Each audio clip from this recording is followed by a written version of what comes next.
ሁሉም ባትሪዎች አንድ ናቸው ወይ? እስኪ እናያቸው። ይሄም ባትሪ ነው፣ ይሄኛውም ባትሪ ነው፣ ይሄም የመኪና ባትሪ ናቸው።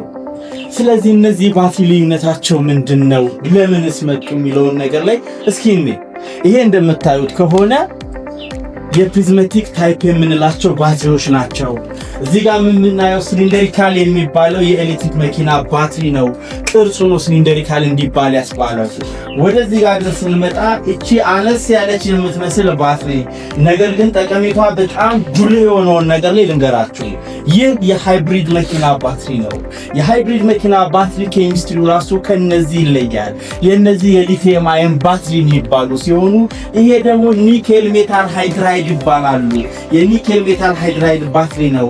በሃይብሪድ መኪኖች ላይ የመጀመሪያው ጄኔሬሽን አልፎ ሁለተኛው ፕሩፍ ተደርጎ የተሰሩ ናቸው።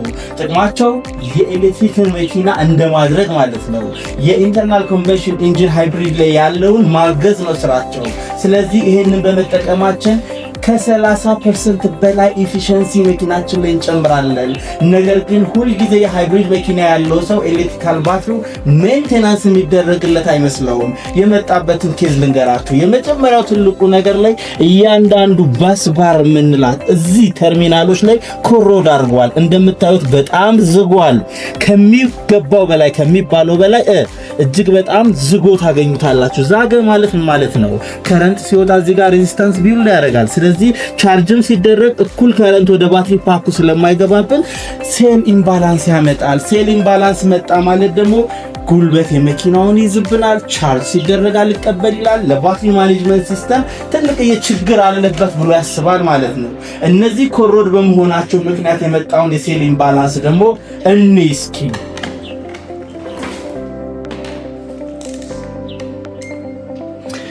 እነዚህ የዛጉትን እናያቸው። እነዚህ እንዳለ በስባር የምንላቸው ወይም ተርሚናሎች ላይ የምታዩት ነገር ዝገት እናያለን። ይሄ ዝገት ማለት በጣም በመቆየቱ ሰርቪስ ባለመደረጉ ሜንቴናንስ ባለመደረጉ እጅግ በጣም ዝገዋል ማለት ነው። እስኪ አንድ ሴል እናንብብ። ስንት ያነብልናል? ይሄንን ሴል ስንት ይላል? 7.7 ቮልት እዚህ ጋር እናገኛለን። ወደ መሃል መተን ስናየው ደግሞ ስንት ይላል? 6.7። ስለዚህ የ1 ቮልት አይደል ዲፈረንሱ ምን ያክል? 7.7 6.7 ኒርሊ 1 ቮልት የሆነ ሴል ኢምባላንስ አለ።